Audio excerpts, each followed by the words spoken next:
इस कहानी के सभी पात्र और घटनाएं काल्पनिक हैं, जिसका किसी भी व्यक्ति या घटना से कोई संबंध नहीं है। यदि किसी घटना के साथ इसकी समानता होती है, तो इसे मात्र एक संयोग कहा जाएगा।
दिग दिगंत और अनंत तक गूंजायमान है।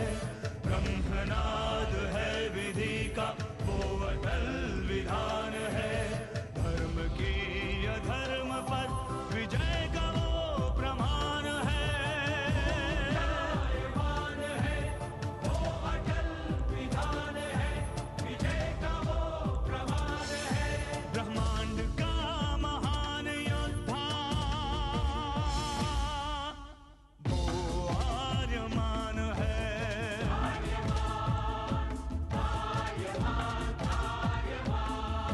ब्रह्मांड का महान योद्धा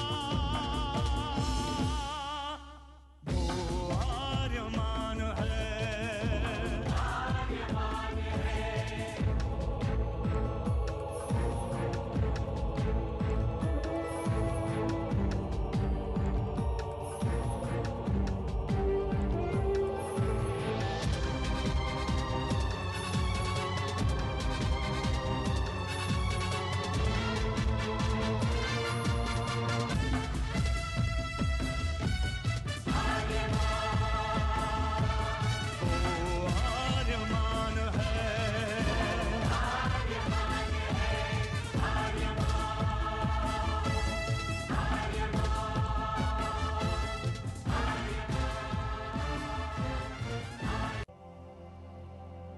अनंत असीम ब्रह्मांड, अद्भुत, विशाल, विराट, जहां असंख्य आकाश गंगाएं प्रतिक्षण बनती रहती हैं, मिटती रहती हैं। हर आकाश गंगा में होते हैं अनगिनत तारे, अनेकों सूरज, और सूरज के साथ होता है अपना सौर मंडल, जिसमें रहते हैं अनेकों ग्रह। न जाने कितने सूरज चमके और बुझ गए, न जाने कितने तारे चमके और खो गए, न जाने कितने ग्रह, कितनी पृथ्वियां, कितनी सभ्यताएं बनी, बढ़ी और खो गई समय की इस अनंत धारा में। इन्हीं अनजानी परंतु अमर गाथाओं में से एक है महागाथा ब्रह्मांड के योद्धा आर्यमान की। बहुत समय पहले पृथ्वी से लाखों प्रकाश वर्ष दूर आर्याना आकाश गंगा में एक ग्रह था, थार।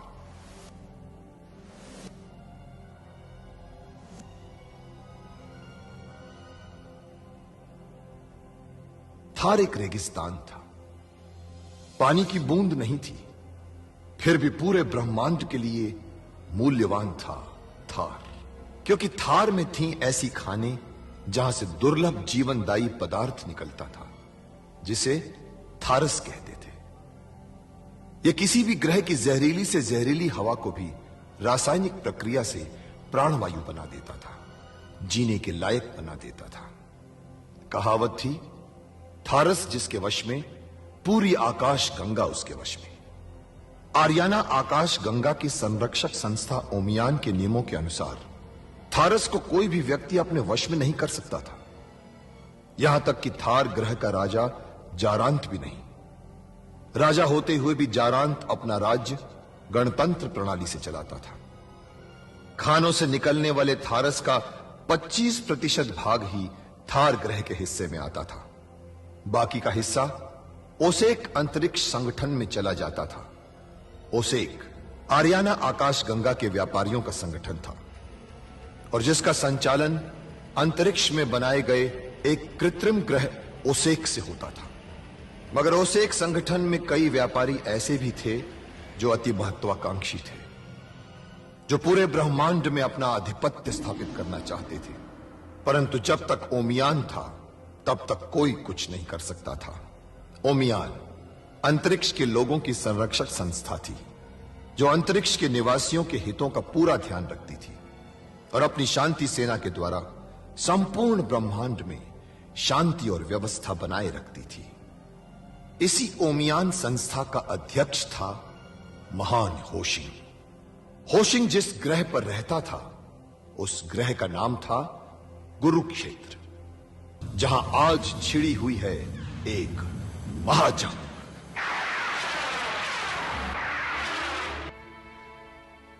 मगर तुम मुझे काबिल योद्धा लगते हो।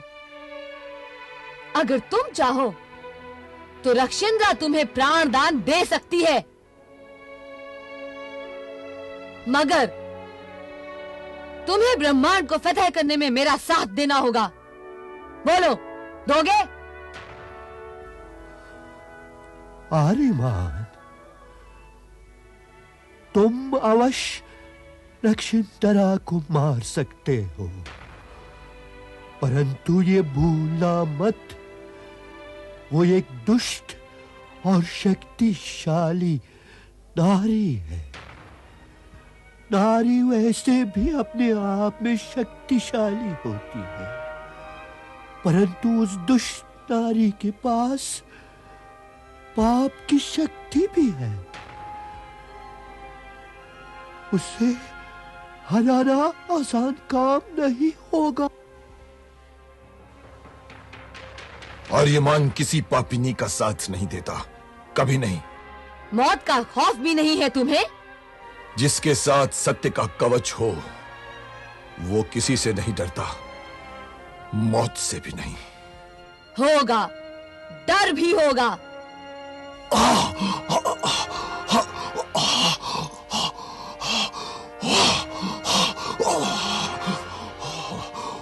तुम रक्षिंद्रा को इतना कमजोर मत समझना।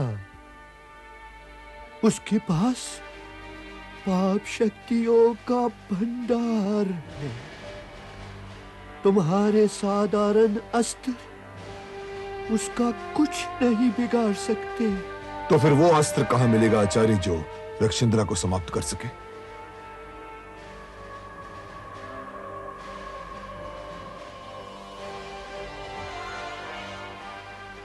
ये लो,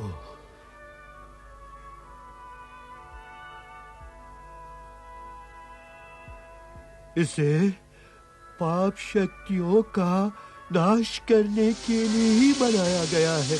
आर्यमान,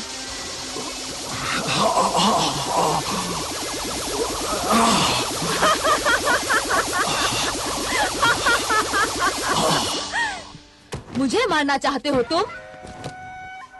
मेरी इच्छा के बगैर तुम हिल भी नहीं सकते हो। रक्षिंद्रा के सामने हर इंसान मजबूर हो जाता है।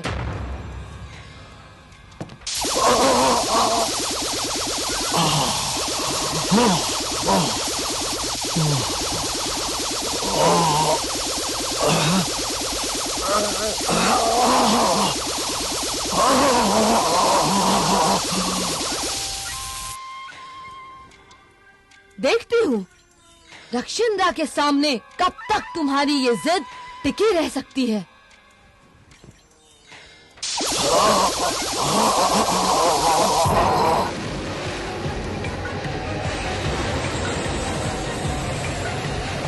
बड़े बदतमीज है, मधुमक्खी की तरह पीछे पड़ गए। कहीं ये लोग हमें खून तो नहीं समझ बैठे? नहीं, लगता है कि हमसे आगे जाना चाहिए। तो ठीक हम ये रास्ता दे देते हैं। जाओ जाओ जाओ, अपनी नाक की सीध में जाओ। परंतु छोटे भैया, आर्यमान क्या कर रहे हैं उनके नीचे? तुम चाहो तो मैं तुम्हें माफ कर सकती हूँ, लेकिन तुम्हें कसम खानी होगी मेरा साथ देने की। कभी नहीं, कभी नहीं। क्यों? तुम्हारी जान भी तो बचेगी आर्यमान। जान बचानी है तो कसम तो तुम्हें खानी ही पड़ेगी। तुम्हारी मुराद कभी पूरी नहीं होगी रक्षिंद्रा। आर्यमान कभी नहीं झुक सकता, कभी नहीं। जो मेरे सामने झुक नहीं सकता वो टूट जाता है।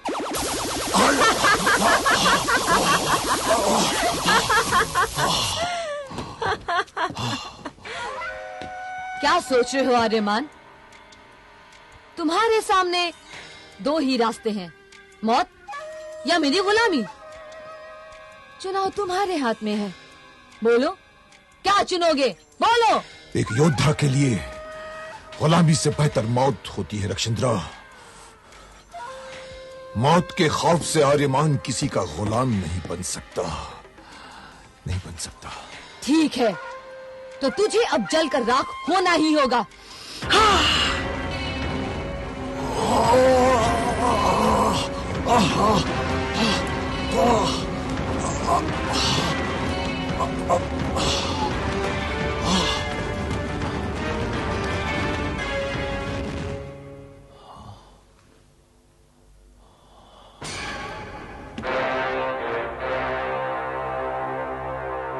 यह है वो दिव्य वस्त्र।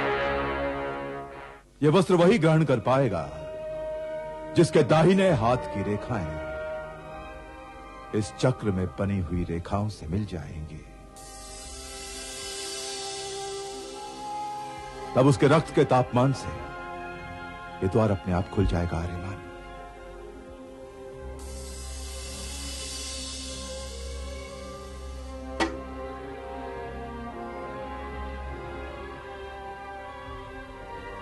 मेरे हाथ की रेखाएं नहीं मिली, नहीं खुला द्वार। अब तुम अपना दाहिना हाथ इस चक्र में रखो।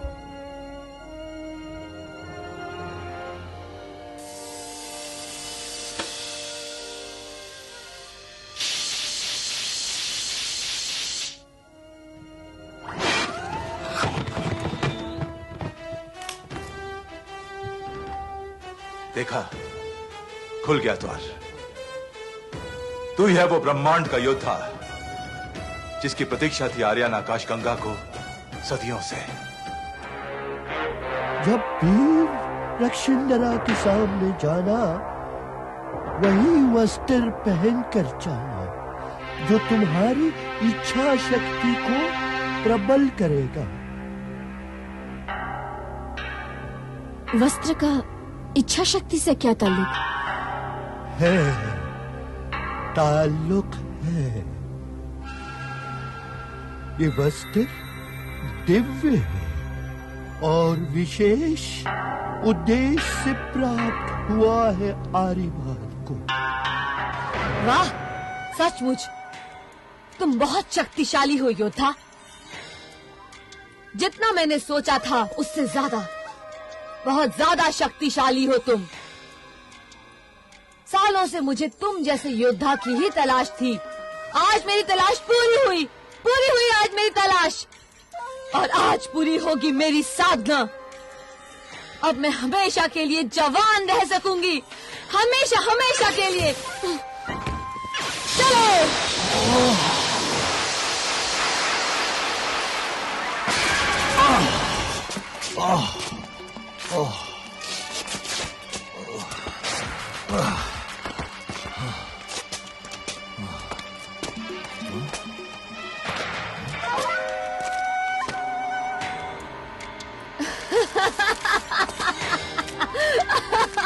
तुम सोच रहे होगे आर्यमान कि ये सब क्या हो रहा है।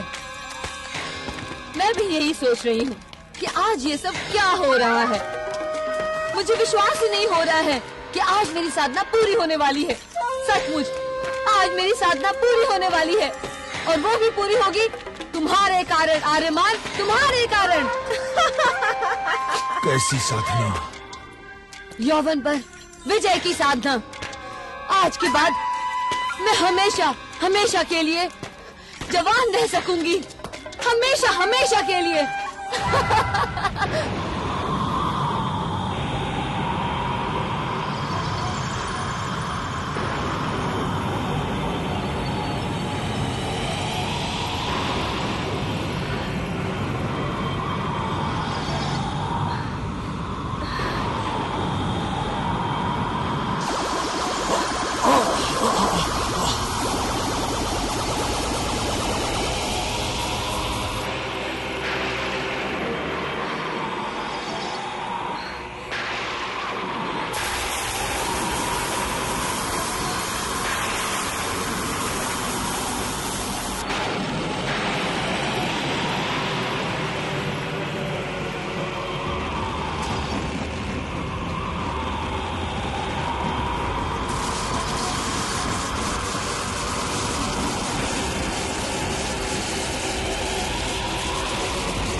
बस आज मैं आखिरी बार इस आग में प्रवेश करूंगी। चलो आज मैं तुम्हें अपना ये राज बता ही देती हूँ। ये तब की बात है जब मुझे सवितान केंद्र से निकाल दिया गया था। मुझे हमेशा जवान रहने की ललक थी। मैं नहीं चाहती थी कि मेरा ये शरीर बूढ़ा हो जाए, कमजोर हो जाए। बस यही कारण था मुझे सवितान केंद्र से निकालने का। मैंने काल मानव को खुश करने का निश्चय किया, क्योंकि एक वही थे जो मुझे वो वरदान दे सकते थे। पर काल मानव तक पहुंचना इतना आसान नहीं था। मुझे कई बार आग की दरिया से गुजरना पड़ता था।